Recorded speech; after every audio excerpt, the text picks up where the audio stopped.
अभी हम देखते हैं गौर से, हमने यहाँ पे जो 11+2 लिखा है ये यही है। अ से लेके औ तक हमारे 11 स्वर हो गए और अंग और अह ये दो अलग से हैं।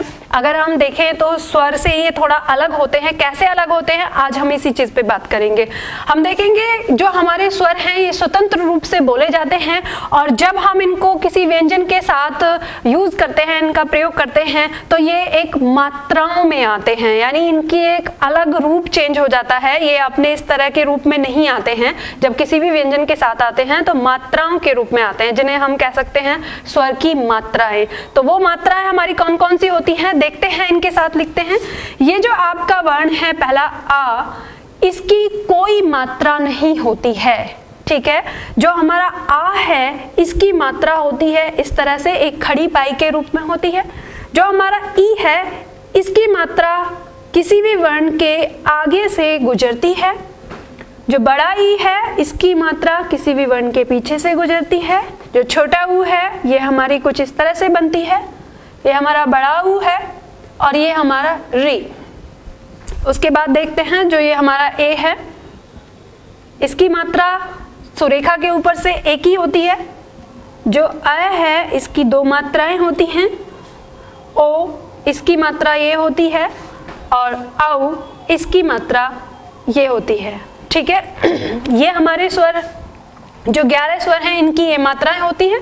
अगर हम अंग और अह के बारे में देखें तो जो हमारा ये अंग है इसकी दो मात्रा होती है, एक तो इस तरीके से और एक चंद्र बिंदु के रूप में, ठीक है। ये जो हमारा इस तरह से लिखा जाता है सिर्फ अनुसार के रूप में, ये हमारे संस्कृत शब्दों के लिए हैं, क्योंकि जो आपका चंद्र बिंदु है ये संस्कृत शब्दों में नहीं पाया जाता। चंद्र बिंदु हमारा हिंदी शब्दों में पाया जाता है। तो जो हमारे हिंदी शब्द होते हैं वहां पे हमारे इस अंग की चंद्र बिंदु के रूप में मात्रा बनती है और जो हमारा अह है इसकी मात्रा होती है कि अंत में दो बिंदी लगी होती है, इसकी इस तरह से मात्रा होती है।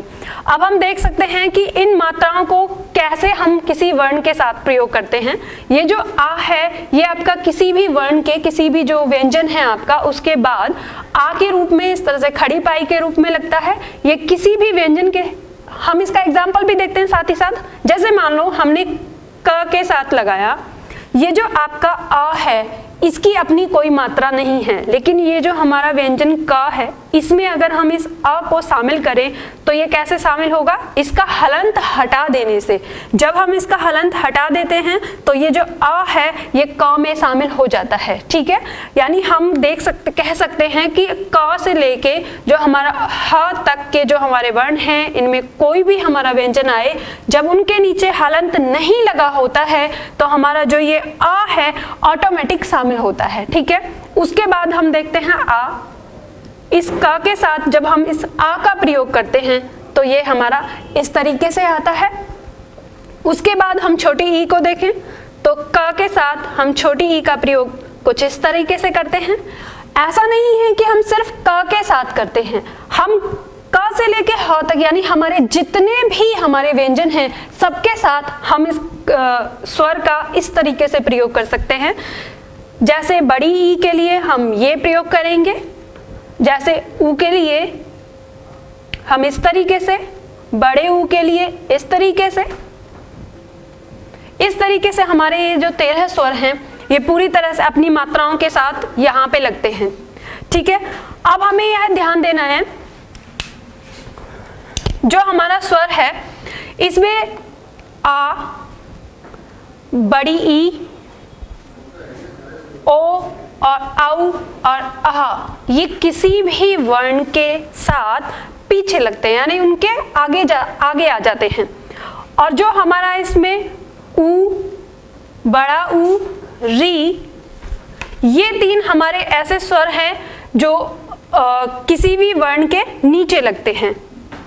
ए, आय, अंग, ये तीन हमारे ऐसे हैं जो किसी भी वर्ण के ऊपर लगते हैं, यानी सुरेखा से ऊपर लगते हैं। और उसके बाद हमारा सिर्फ एक छोटा ई ऐसा होता है जो किसी भी वर्ण से आगे की यानी उसके पहले की तरफ घूम के लगता है। तो हमें इनका इसी तरीके से ध्यान देना है कि कैसे लगते हैं। अब एक समस्या स्टूडेंट के सामने आती है कि ये जो हमारा छोटा ई और बड़ा ई कहाँ पे लगेगा, छोटा ऊ बड़ा ऊ कहाँ पे लगेगा, ये भी एक समस्या स्टूडेंट के सामने रहती है। तो ध्यान दीजिएगा, जहाँ पे मान लो हमने ये शब्द बोला कि, जहाँ किसी भी स्वर का उच्चारण यानी ई हो या ऊ हो, उसका उच्चारण अगर झटके के साथ हो रहा है, जल्दी हो रहा है, तो हमेशा क्या लगेगा, छोटा लगेगा, चाहे वो की हो या कू हो। और जब कोई भी स्वर हमारा थोड़ा खींच के बोला जाता है, वहां पे हमारा बड़ा लगता है, जैसे की, कू।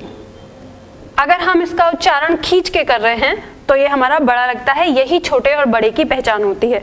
अब एक चीज मैं आपको बता देती हूँ, हो सकता है बचपन में आपने इनको, जितने भी स्वर हैं, इनको कुछ इस तरह से पढ़ा हो कि छोटा ए, बड़ा ए, छोटी ई, बड़ी ई, छोटा ऊ, बड़ा ऊ, और फिर यहाँ पे भी ऐसे ही पढ़ा हो, छोटा ए, बड़ा ए, छोटा ओ, बड़ा ओ, छोटा अंग, और फिर इस तरह से। ऐसा नहीं है, हमारे जो स्वर हैं उनमें जो छोटे हैं वो सिर्फ 4 वर्ण हैं। आप ये चीज ध्यान रखिएगा, आपके एग्जाम में भी ये क्वेश्चन पूछा जाता है कि ह्रस्व स्वर या ह्रस्व, लघु या हम कहें छोटे स्वर कौन से होते हैं, तो सिर्फ आपके 4 वर्ण हैं जो आपके छोटे होते हैं, ए, ई, ऊ और री।